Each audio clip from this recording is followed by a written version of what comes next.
Presentació de les unitats de neonatologia.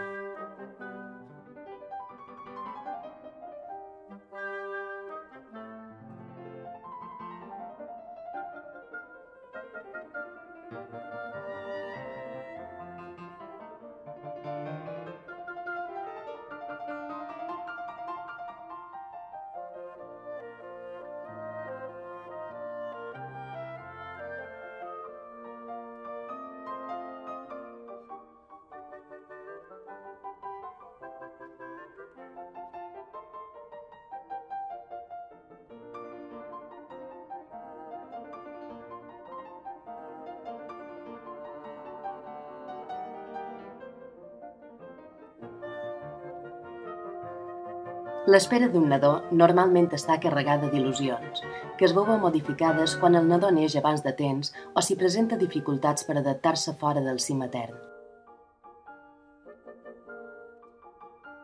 Aleshores és quan es dona als pares la notícia que el seu fill ha d'ingressar a la secció de neonatologia.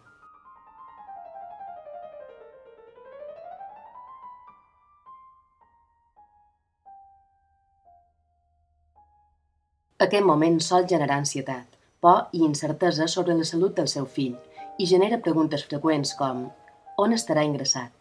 Qui l'atendrà? Com i en quins mitjans l'ajudaran? El podré cuidar jo també? Amb aquest vídeo esperem resoldre alguns dels vostres dubtes, al mateix temps que intentem ajudar-vos en aquesta nova experiència. El vostre fill, segons l'estat de salut en què es trobi, ingressarà a la unitat de cures intensives, també anomenada UCIN, o a la unitat de neonatologia. Ambdues unitats són d'atenció als nounats. En les 24 hores del dia, aquestes unitats ofereixen l'atenció continuada del personal, metges, infermeres i tècnics en cures auxiliars d'infermeria, especialment entrenats en l'atenció al nounat, i que oferiran al vostre fill totes les atencions que necessiti.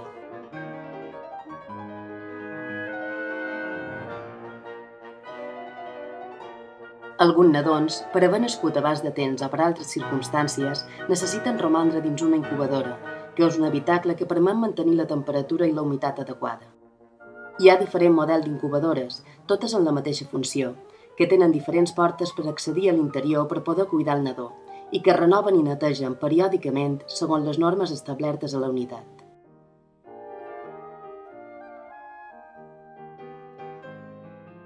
El desenvolupament neurològic del vostre fill és de summa importància afavorir els períodes de son.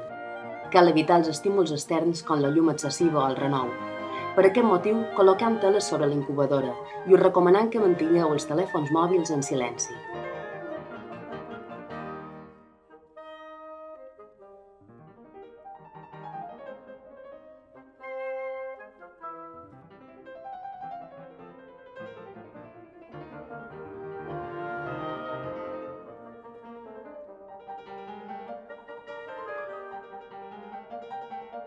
Sempre que sigui possible, prepararem un niu, que és un dispositiu circular blanc perquè el nadó es mantingui en una postura adequada.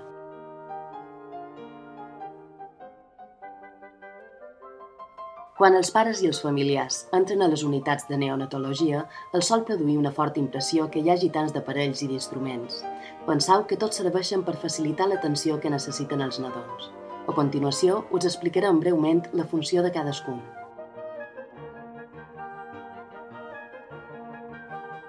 Els monitors i els pulsioxímetres permeten valorar la freqüència cardíaca, la freqüència respiratòria i l'oxigenació en la sang.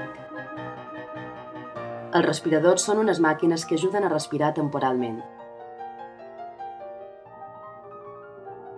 Els sistemes d'infusió serveixen per administrar líquids i medicaments. Uns arriben a l'estómac a través d'un tub que s'introdueix pel nas o per la boca i uns altres van directament a la sang.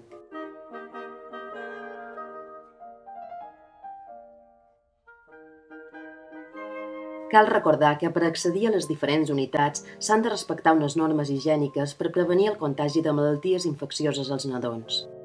La més important és la rentada de mans, que s'ha de fer seguint aquests passos.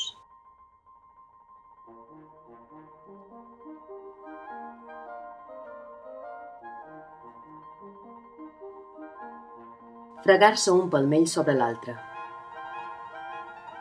Fregar-se el palmell sobre ambdós dorsos amb els dits entrellaçats. Fregar-se un palmell sobre l'altre amb els dits entrellaçats. Fregar-se els dits tancats sobre els palmells. Fregar-se el polze amb els palmells en sentit de rotació.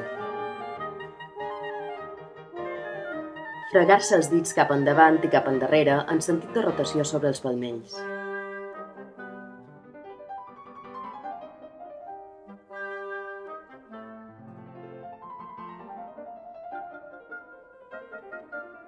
Una altra mesura està relacionada amb la vostra vestimenta.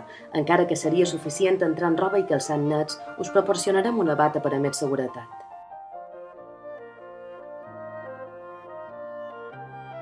L'última mesura, però molt important, és que si algun de vosaltres té algun símptoma de malaltia, com per exemple febre, tos, mucositat nasal, malestar o qualsevol malaltia infecciosa, abans d'entrar a la unitat ho heu de consultar amb el personal sanitari perquè us informin de les mesures addicionals que heu d'adoptar.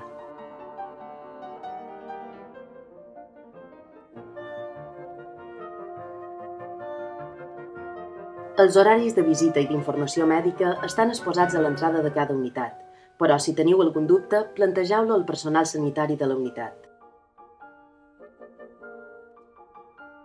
Si necessiteu informació sobre el vostre fill fora de l'horari de visites, podeu contactar amb un telèfon directe a cada unitat. Per a la informació mèdica, podeu telefonar durant l'horari establert i per a les consultes amb les infermeres durant tot el dia.